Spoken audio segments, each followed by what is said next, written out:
Welcome back, everyone.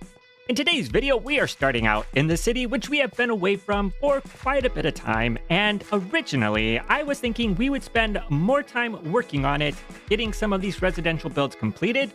As you can see, I've already gone through and outlined quite a bit of them. But as I was working on them, I thought this is a little boring, or at least it made me really bored. So instead of working on these builds, we are actually going to do something completely different. The other day, I was over here at the Guardian farm crafting up some prismarine blocks, and I realized that was really tedious and takes a long time to do. Wouldn't it be better if we could do that automatically? Which, thanks to the crafter, we can do that. There are 4 different types of prismarine blocks that can be crafted using the materials from a Guardian farm, and we have the prismarine block, the prismarine bricks, the dark prismarine, and sea lanterns. With the prismarine and the prismarine bricks, those recipes would be fairly easy to create a system to auto-craft them. But the dark prismarine and sea lanterns, well, those are going to be a little bit more tricky. So what we are going to be doing today is coming up with that system, and basically what I want to have are a couple of different levers. That way when I come over here to AFK, I can just flip the switch and turn on each of the different ones that I want to be able to craft up. So I don't always want to have prismarine or prismarine bricks. Sometimes I just want the dark prismarine and sea lanterns.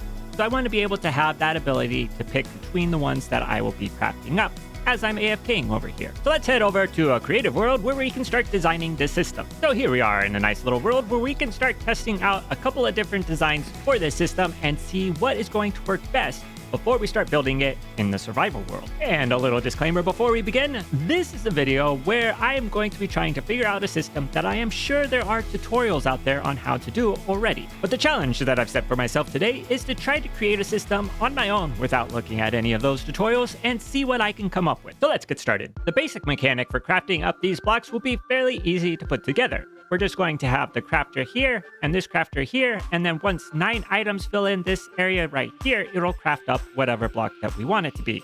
So if we want it to be prismarine bricks, we would just have 9 prismarine shards come in, and the prismarine bricks will be crafted up.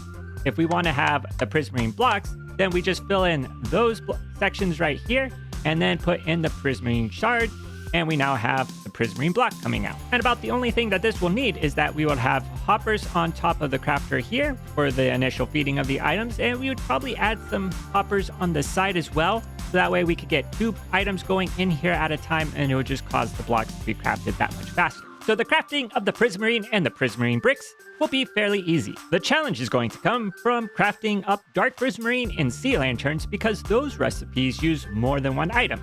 So instead of just having prismarine shards coming in, we are going to need to have the prismarine shards come in for the sea lanterns in a pattern like this, and the prismarine crystals come in a pattern like that in order for the sea lantern to be crafted. For the dark prismarine, we are also going to have to add in a separate step to turn ink sacs into black dye, and then the prismarine shards will need to come in all the way around in a pattern like this with the black dye in the center in order for the dark prismarine to be crafted. It's time to experiment. So the first test that we are going to run is to see whether or not there is a difference in the output from the crafter when there are 9 items in it versus when there are 10. So right now you can see here we've got all of these lamps lined up, and the first 9 are lit up. So if we put in another item, does that change? No, that doesn't change. Does it change if we do more than that? So that doesn't change no matter how many items are in here. That was not the result I was hoping for. For our next experiment, we are going to see whether or not we can use dispensers to get the items to go into the crafter in the order that we want. For this dispenser here, we have a bunch of prismarine shards. In this dispenser, we have a bunch of prismarine crystals. And if we were wanting to create sea lanterns, we would want this dispenser to fire once, then this one, then back to this one, and then we would have this one fire 3 times, and finally we would go this dispenser, then this dispenser, and then back to this one, and we would get a sea lantern. So I wonder if we'd be able to use the concept of a clock like this to be able to power these in the order that we want to dispense the items to go into the crafter. So this would give us enough to fire the dispensers at least 9 times, but how to get the signals over to them? Well, this is a bit of a mess, but let's test it out and see if at least the concept works. So let's go like that. And do we get a sea lantern? No, we don't. And everything's broken. So this may be even a bigger mess, but let's give it a try and see what is going to happen. We have items ending up where they shouldn't be. What a mess. Well, we're getting the right amount of items, but in the wrong order. So I couldn't get that clock idea to work, but I have another idea using dispensers that I think might be more promising. So what if we have a row of 9 dispensers, and we put a bunch of observers underneath those dispensers, and under those observers, we place some more observers, and then we put the items that we want into the dispensers. Now, if we send a pulse down the observers, what will happen? Do we end up with the right items? Oh, that's looking good. That's, oh, perfect. We did it. So then every time there is a pulse going through the observers, we should get items in the correct order. So that's promising. What happens if we do another one? And that is good. Okay. We do another one. That is also looking good. So far, so good. Oh, now if we accidentally get 2 pulses going through, then we have a problem. Major problem. That's not good at all. Uh-oh. No, no, no, no, no. Whoa, no. So the one thing about this system is that in order for it to work without getting jammed up, the pulse that comes through for the observer needs to only happen once all of the items are in the crafter. So once you see all of these items here, that's when the next pulse will go through to send more items. Otherwise, you get items ending up in the incorrect spot. Let's see if this is going to work. We'll turn this clock on, and it's got 10 items. Hopefully that will be enough to allow all of the items to go into here. That was close, and yep, that's not enough time. All right, so I increased it to 12, and that seems like the perfect amount because you'll notice right as the last items come into here, that is when all of the dispensers get triggered to send more items in, and we're not getting any overlap. So I think this is the exact amount that we need. We've now figured out a way to get all of the items to go into the crafter in the order that we want for the blocks that we want to create. But I think there is one thing that we still need to add, and that's a fail-safe system to shut it off in case we run out of items in any of these dispensers. Because we don't want to come back from an AFK session expecting a bunch of sea lanterns and finding out that we have prismarine blocks instead. I've added in some chests behind the dispensers, and what we are going to do is create a system that will detect when these chests get empty, and when they're empty, it's going to shut down the system. The fail-safe system is now built, and you can see it is functioning as it's supposed to be because right now these chests are empty, so these comparators are not detecting anything in the chest. And when they aren't detecting anything, these torches are all going to be on, which is going to turn on this redstone line and put this redstone block next to the hopper, preventing the clock from working. But as soon as we put some items into these chests, then we will see that these will all turn on, causing the hopper clock to be going, and it's going to send all of the items down so that they can start being crafted up. Except that you may have noticed that even though this line is turned off, this piston is still extended, and that's because it's being powered right here, which if I was better at redstone, I would have been able to see in advance. So I've now fixed that so that it's not going to be powered by these up here, and you can see this chest is empty, and that's why it's shut off. And then as soon as this chest is going to get some items, it's going to turn off the failsafe, which is going to turn on the system, sending items that are going to go down into the crafter and craft up into the sea lanterns here. And then let's say this chest were to run out of items, it would turn off the turn on the failsafe, and the failsafe would cause this piston to extend, turning off this clock and preventing items from going through. So I've made a few more changes to the system. I've switched out the stone for dark prismarine because I think that's going to fit with the Guardian farm a little bit better. And I've cleaned up the failsafe system, so instead of having a line of redstone coming down, we just have this piston here, which will extend this redstone block, powering this piston, which will then shut off the timer, which we can see if I go ahead and remove items from this chest, and that's how that's going to work. So the next thing that we need to do before we can add this system into the Guardian farm is get the rest of it laid out. So I've gone ahead and made this circle right here, which represents the space that we are working with in the Guardian farm, so that we can get it all nice and neatly organized before we go over there and build it. The first step in getting this organized will be to mirror this system over here onto this side, which I've already done, and one of these is going to be for sea lanterns and the other will be for dark prismarine. For the system that is going to be doing the dark prismarine though, we need to add another auto crafting system above it to turn all of the ink sacs into black ink. In the past, I've used a system like this when I just have one item that I want to automatically craft up into a different item, but this is a little bit bulky, and I think what we can do just to simplify it is instead of having this whole redstone system right here, we'll just put two observers back to back like this, And that way, it'll just constantly be running, and all of the ink sacs, when they come in, will be automatically converted over to black dye. And this is the end result, and I think it'll work pretty well. If we fill this hopper up with ink sacs, you can see it's going to be going into the dispenser and crafting up a bunch of black dye. Except that with the observers down here, it was causing this comparator to not recognize that there are items in the chest, which would make the failsafe system not work correctly. So I've moved the crafter up here, but that's also creating a problem where if we put ink sacs in here, only half of the ink sacs get converted over to black dye. So I wonder if we can switch the crafter so that it's facing out like this.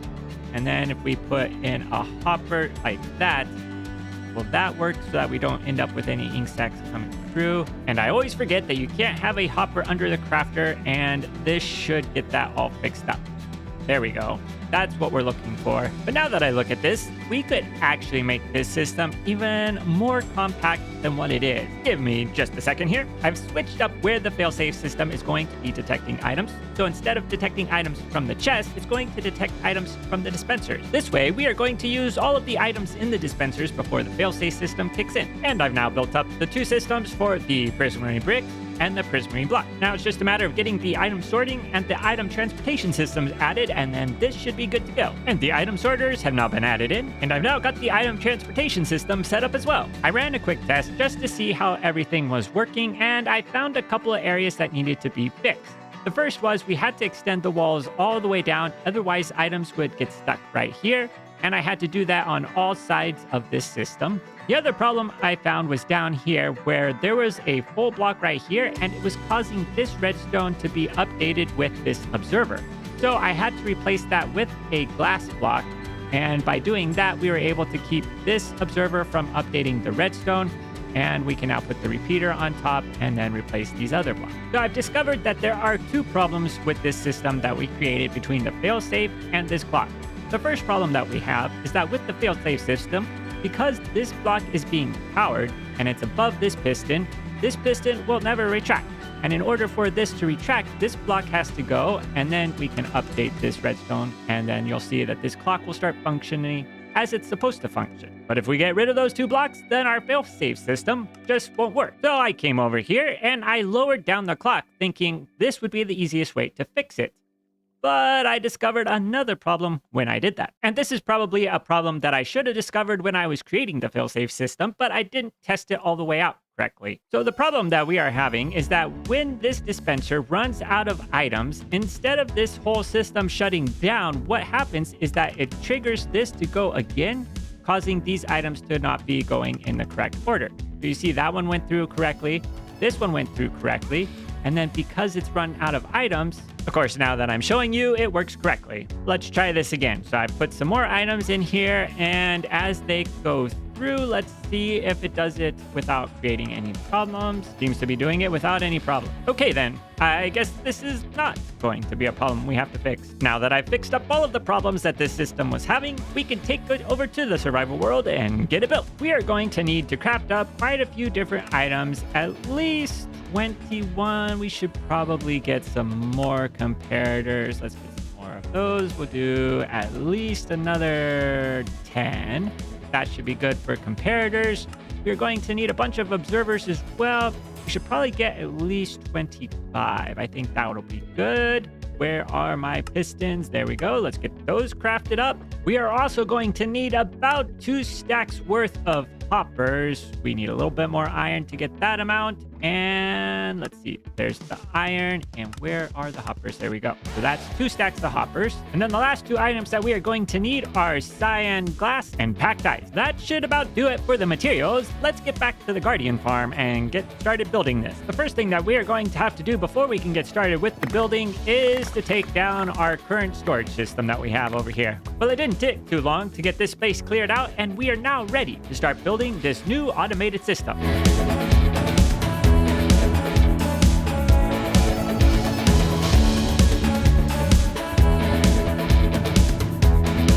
And our finished system is ready to go. The item sorters are all stocked up. I've started stocking up the dispensers as well as these chests so that items start to be created.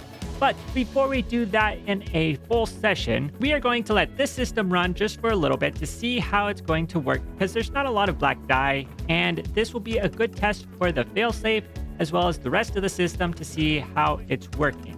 So we should end up with about 5 or 6 dark prismarine in here before it shuts off. So let's just see. We've got 5 here. Did it shut off? Looks like it shut off. And how is this one looking? All messed up. It's not so good. So I went and killed some squids so we could get some more ink sacs, and let's add them to the system and see what will happen, whether or not it breaks again or whether it will work correctly when the failsafe kicks in and gets it to stop. So it looks like this is already going. That's a good sign. We've got the prismarine shards coming in, the black dye coming in, and we should end up with about 26 dark prismarine in here before it will shut off. And it looks like it stopped at 24, so let's see. Did it mess up this time? It messed up this time too. Well, this is a terrible development. So the way that we need this failsafe system to work is that we need it to be able to lock this timer in place where it's at so that nothing changes with the piston that goes on this block right here. And I've been sitting here thinking about how I can get it to lock into place, whether or not I need to do a different system altogether.